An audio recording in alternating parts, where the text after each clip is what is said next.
शंखपुर गांव में रहने वाला भोलानाथ बड़ा ही मेहनती था। जितना वो मेहनती था उससे कहीं ज्यादा वो भोला था। कोई भी उसके भोलेपन का फायदा उठा सकता था।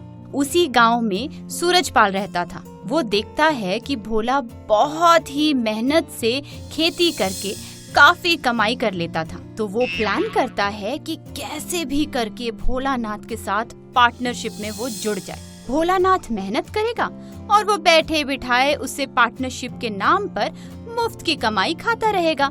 एक दिन वो नहाते हुए भोला द्वारा रखी गई उसकी सोने की अंगूठी चुरा लेता है। अंगूठी गायब देखकर भोला बहुत बुरी तरह से परेशान हो जाता है। माँ, नहाते हुए मैंने अपने सोने की अंगूठी उतारकर बाथरूम की खिड़की पर रख दी थी।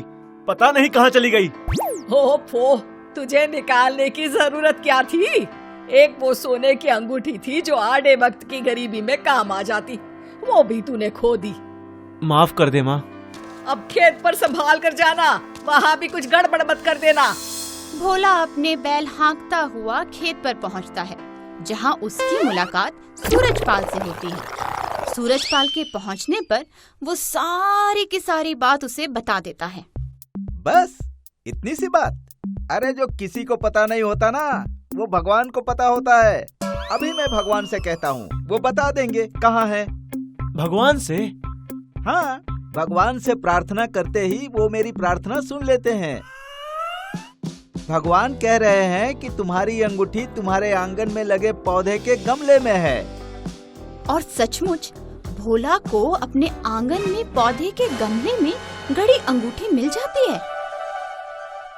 अंगूठी मिलने की सारी बात सुनकर माँ बहुत सरप्राइज हो जाती है। उसी दिन रात को भोला के बैलों को आंगन में अकेले बंधा देख सूरजपाल चुपचाप आता है और गुड़ की डलियां निकालकर बैलों को खिलाते हुए कहता है, लो बेटा, गुड़ की भेली में भांग मिलाकर लाया हूँ, खाओ और सो। जुन्ना मुन्ना, क्या हुआ जुन्ना मुन्ना? माँ! अरे क्या हुआ भोला, क्या हुआ? माँ, देखो हमारे बैलों को क्या हुआ, उठ नहीं रहे। हे भगवान, इनके मुंह से तो झाग निकल रहा है, कहीं इन्होंने जहर तो नहीं खा लिया? माँ, अब क्या होगा? हम दूसरे बैल कहाँ से लाएंगे? अरे जल्दी जा, डॉक्टर साहब को बुला कर ला। सुनते ही भोला डॉक्टर साहब को बुलाने भागता है। तभी रास्ते में उसे सूरजपाल मिल जाता है। उसकी परेशानी सुनकर कहता है, अरे तुम्हें पता नहीं, डॉक्टर साहब सरकारी काम से 4 दिनों के लिए गांव से बाहर गए हुए हैं और बैलों ने जहर खा लिया है। अब तो उन्हें इंसान नहीं, भगवान ही बचा सकता है। भगवान? हाँ, तुम तो जानते हो मैं भगवान से डायरेक्ट बात करता हूँ। उस दिन तुम्हारी अंगूठी भी तो मिलवा दी थी ना? हाँ, तो मेरे बैलों को भी ठीक कर दो ना। क्यों नहीं, 1 मिनट रुको। ये लो, भगवान ने इसमें अमृत भर दिया है। अब तुम्हारे बैलों को कुछ नहीं होगा। जाओ, उन्हें पिला दो।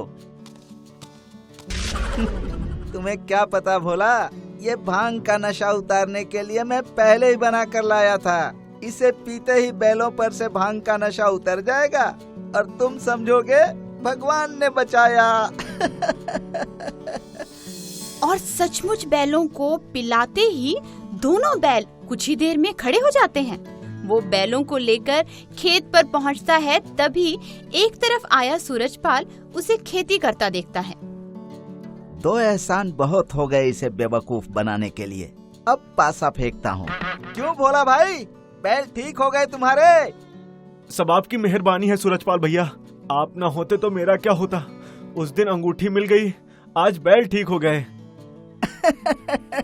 अरे ये तो मेरा फर्ज था भोला भाई। खैर भोला भाई, मुझे एक पार्टनर चाहिए जिसके साथ मिलकर मैं खेती का काम करना चाहता हूँ, और जो कमाई होगी उसमें से हम आधी आधी कर लेंगे। अगर तुम्हारे जैसा कोई ईमानदार पार्टनर मिल जाए तो। चलो, आज से मैं और आप दोनों मिलकर दोनों की खेती संभालेंगे और जो भी कमाई होगी आधी आधी कर लेंगे। सच? तुम मेरे पार्टनर बनोगे? हाँ। जब ये बात माँ को पता चलती है तो वो मना करना चाहती है, पर भोला सूरजपाल के दो दो एहसान गिनाता हुआ उन्हें चुप करवा देता है। वो अपना ही नहीं बल्कि सूरजपाल के खेत में भी दिन रात काम करने लगता है। और सूरजपाल है कि आराम से सोता है, आराम से उठता है, आराम से खेत पर आता है और जब फसल पकती है तो आधा हिस्सा लेने पहुंच जाता है। वाह, इस बार की खेती में तो काफी फायदा हुआ है। हाँ काकी, लाइए मेरा आधा हिस्सा दीजिए। आधा कैसे सूरजपाल? पूरे साल मेहनत तो मेरा बेटा करता रहा, तुम तो आराम से सोते थे, आराम से उठते थे। कैसी बातें करती हो काकी? मैं तो भगवान से दिन रात प्रार्थना करता था, उसका क्या? भोला यार समझाओ अपनी माँ को। माँ, सूरजपाल भैया सही कह रहे हैं। मेहनत तो सभी करते हैं, हर किसी को कहाँ मुनाफा होता है। मेरे ख्याल से तो अगर ये भगवान से प्रार्थना ना करते तो इतना मुनाफा ना होता। वही तो, लाओ मेरा आधा हिस्सा। और इसके बाद तो हर साल यही होता है। सूरजपाल पूरे साल आराम करता है और फसल होते ही भोला से अपना हिस्सा लेने आ जाता है। और बेचारा भोला यही सोचता है कि सूरजपाल की भगवान से प्रार्थना की वजह से ही सब हो रहा है और अपनी आधी मेहनत मुफ्त में उसे दे देता है। ये देख माँ को बहुत बुरा लगता है। वो कई बार भोला को अकेले में भी समझाने की कोशिश करती है, पर भोला है कि समझने के लिए तैयार ही नहीं होता है। आखिर तंग आकर माँ एक दिन गांव के दरोगा से इस बात की शिकायत कर देती है। ये तो बड़ी ही गलत बात है माँ जी।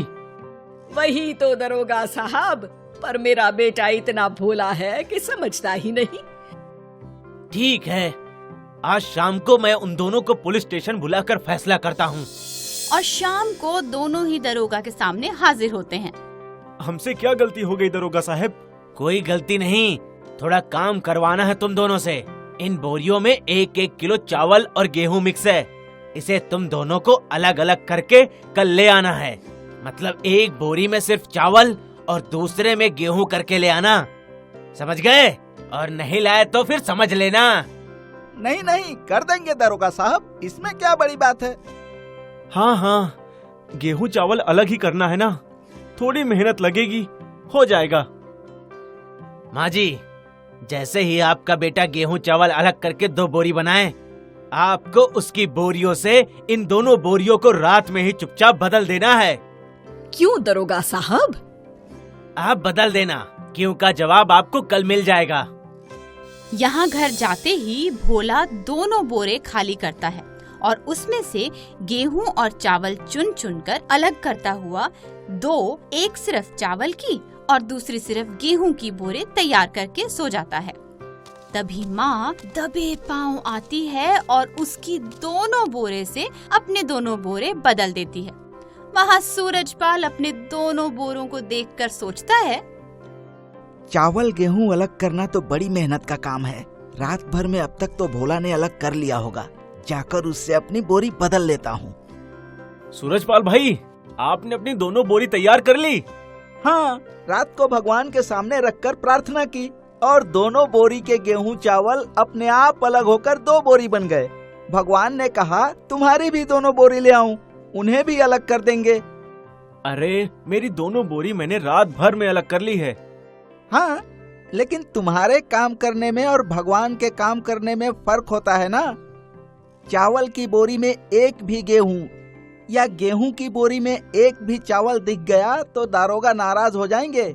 इसीलिए तुम मेरी बोरी ले लो और मैं तुम्हारी बोरी भगवान से कहकर एकदम साफ करवा देता हूँ। ओह, तो दरोगा साहब को पहले ही शक हो गया था। और दिन निकलते ही दोनों अपने अपने बोरे लेकर दरोगा साहब के यहाँ पहुँच जाते हैं। दोनों ने गेहूं चावल अलग अलग कर लिए। हाँ, ये देखिए, भोला ने तो अलग कर ही दिया था, टेंशन किस बात की।